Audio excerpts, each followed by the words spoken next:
Across the vast tapestry of Asia and the Pacific, humanity has etched its soul into mountains, rivers, and stone. From ancient empires to modern icons, these monuments are more than marvels. They are the heartbeat of civilizations. In this second episode of our global journey, we travel east, where dragons once danced on palace walls, where gods were sculpted into stone, and where dreams rose into the cloud. This is not just a travel log, it is a pilgrimage through wonder. Welcome to our episode 2, where we explore the top 10 national monuments across Asia and the Pacific.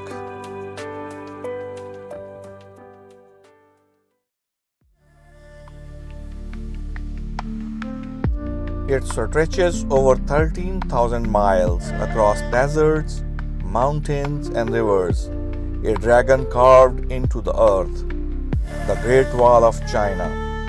More than stone, more than history, it is a legacy of ambition, sacrifice, and enduring spirit. Built over 2 millennia from the 7th century BCE to the Ming Dynasty, the wall was not a single project but a living, evolving fortress. Millions labored, soldiered, peasants, prisoners, many died. Their bones, it is said, lie within the wall itself. Every brick whispers a story of toil and loss. It was a military marvel lined with watchtowers, beacon systems, and garrisons, a spine of defense against northern invaders. But it became something more, a symbol of unity, of the Chinese people's determination to endure. Well, they say it is visible from space, a myth, yes, but one that captured the world's imagination because the wall is not just a scene, it is felt. And within its stones lies a legend, the story of a Meng Jiangnu, her husband taken to build the wall, died from the brutal labor. She journeyed to find him. When she learned of his death, her tears were so powerful, they brought down a section of the wall. Her sorrow became one of China's most enduring love stories, a tale of devotion, defiance, and human cause of greatness. The Great Wall of China is not just a relic, it is a scar across the earth, a spine of stone, a whisper from the past, echoing through the winds of the present. In the heart of Beijing lies a city within a city, a world once sealed off from all others, the Forbidden City, where emperors ruled, legends were born, and shadows still whispered. Completed in 1420 under the Ming Dynasty, the Forbidden City became the imperial seat of power for over 500 years. 24 emperors walked through its sacred halls, believing they ruled by divine right, the mandate of heaven. Every gate, every courtyard, every stone was placed with purpose. The architecture spoke of order, reverence, and control. But beneath the grandeur lay silence. The Forbidden City was a prison of privilege. Concubines who never saw the outside world. Eunuchs who gave everything to serve. Servants who vanished into the shadow of palace politics. And with such history come the ghosts. Guards have spoken of footsteps in empty halls. Some say a woman in white roams the palace, her face veiled in sorrow. A concubine betrayed, a spirit that cannot rest. Today, the Forbidden City is a UNESCO World Heritage Site. Millions walk its ancient stone, marveling at its beauty, unaware of the stories that linger in the silence.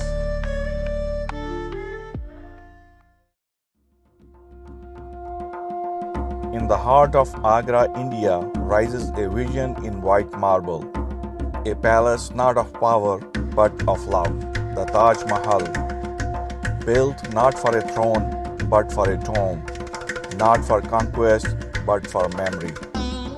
Commissioned in 1632 by Emperor Shah Jahan, the Taj Mahal was born from grief.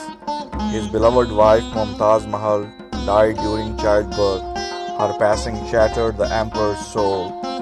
In her honor, he vowed to build a monument unlike any the world had ever seen. It took over 20 years, 20,000 artisans, precious stones from across Asia, Persian, Islamic and Indian styles fused into one breathtaking masterpiece. Completed in 1653, the Taj Mahal became a symbol of Mughal grandeur and eternal devotion. Its design reflects paradise itself. The central dome, flanked by minarets, rises like a prayer. The gardens mirror the heavens, and at its heart lies Mumtaz Mahal, forever enshrined in beauty. Today, the Taj Mahal is a UNESCO World Heritage Site, a global icon of love and loss, a reminder that even emperors are powerless before time, and that love once immortalized can outlast empires.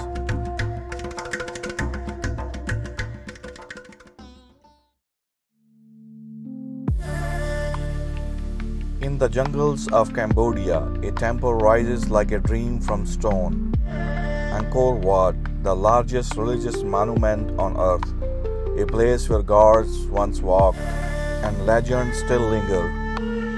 Built in the 12th century by King Suryavarman II, Angkor Wat was the crown jewel of the Khmer Empire. Originally dedicated to Vishnu, the Hindu god of preservation, it later became a sacred sanctuary of Buddhism, its walls echoing centuries of spiritual transformation. Angkor Wat is more than a stone, it is the soul of Cambodia. It graces the national flag, the currency, and the hearts of its people, a symbol of resilience, identity, and sacred heritage. And then there are legends.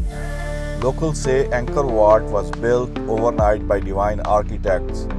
Even today, as the jungle breathes around it, Angkor Wat remains a mystery, a temple of gods, a monument of time, a place where history and myth are carved into every stone.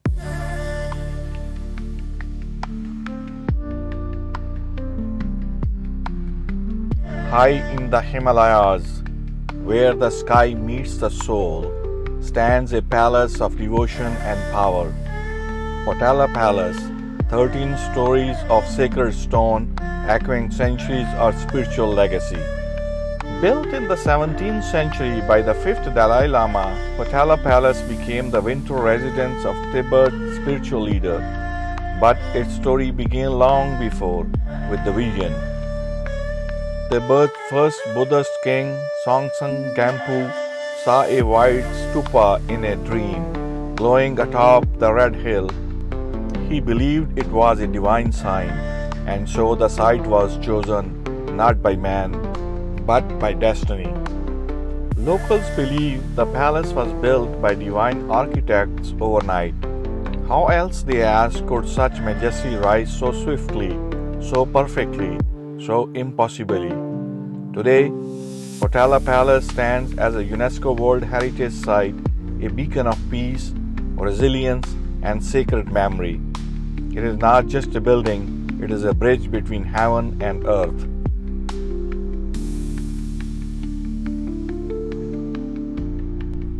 In the heart of Myanmar, where the earth meets the skies, lies a city of spires, Bagan, an ancient capital where faith was carved into stone and devotion rose with the sun.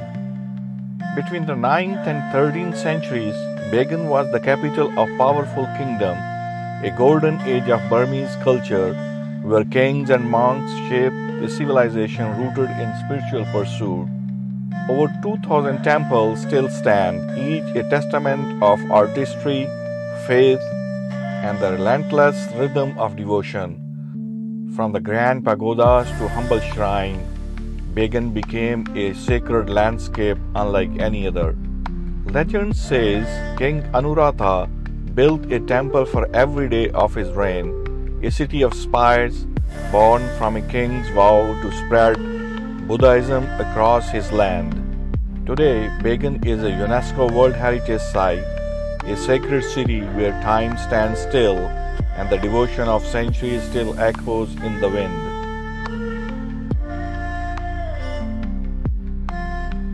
In the heart of Java, Indonesia, a temple rises like a crown of stone, Prambanan, dedicated to gods, shaped by devotion and forged in legend.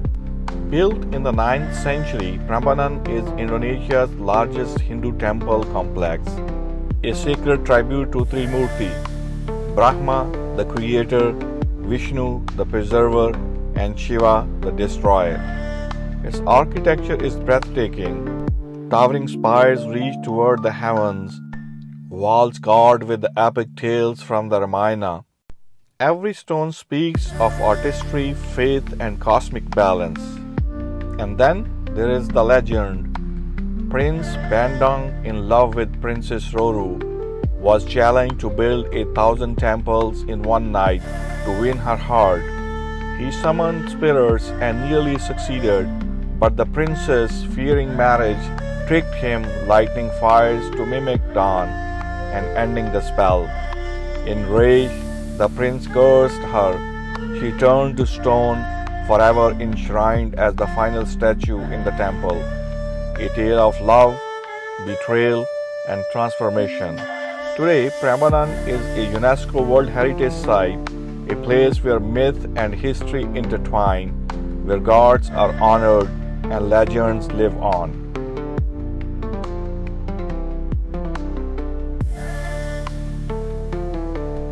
High above Kyoto, where cherry blossoms drift like whispers and autumn leaves burn like fire, stands a temple of wood and wonder, Kiyomizu-dera, where faith takes form and courage takes flight. Founded in 778, long before Kyoto became Japan's imperial capital, Kiyomizu-dera has stood for over 1,000 years, built without a single nail. Its wooden frame clings to the hillside like a miracle of balance and belief. In the Edo period, a phrase was born to jump off the stage at Kiyomizu. It meant to take a leap of faith, literally. Over 200 people leapt from the platform, believing that survival would grant their wishes. Most lived, some did not. All believed. Today, Kiyomizu-dera is a UNESCO World Heritage Site, a place of pilgrimage, prayer, and poetic beauty. It is a living symbol of Japanese resilience, craftsmanship, and spiritual courage.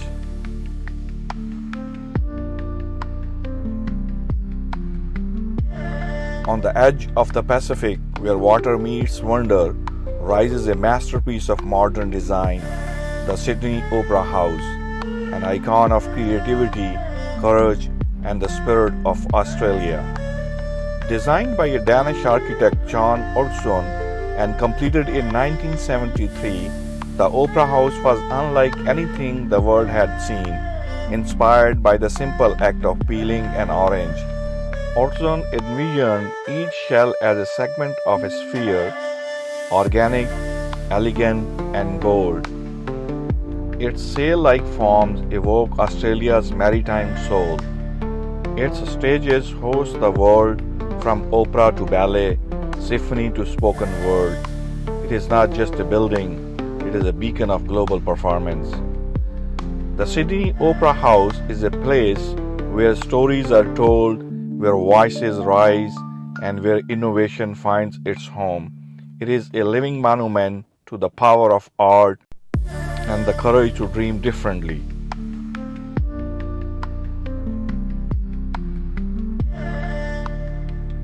In the heart of Moscow, where history echoes through stone and snow, stands a cathedral unlike any other. St. Basil's Cathedral, an explosion of color, a monument to victory, and a symbol of Russian soul. Commissioned in 16th century by Tsar Ivan IV, known to history as Ivan the Terrible, St. Basil's Cathedral was built to commemorate a military triumph, a sacred celebration of conquest and control. The cathedral's vibrant spires evoke Russia's resilience, its identity, its spirit.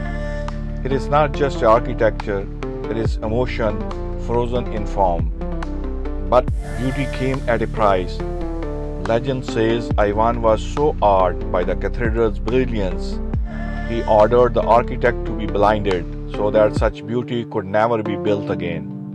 Today, St. Basil's Cathedral is a UNESCO World Heritage Site, a symbol of Russian identity, endurance, and the complex dance between creation and control.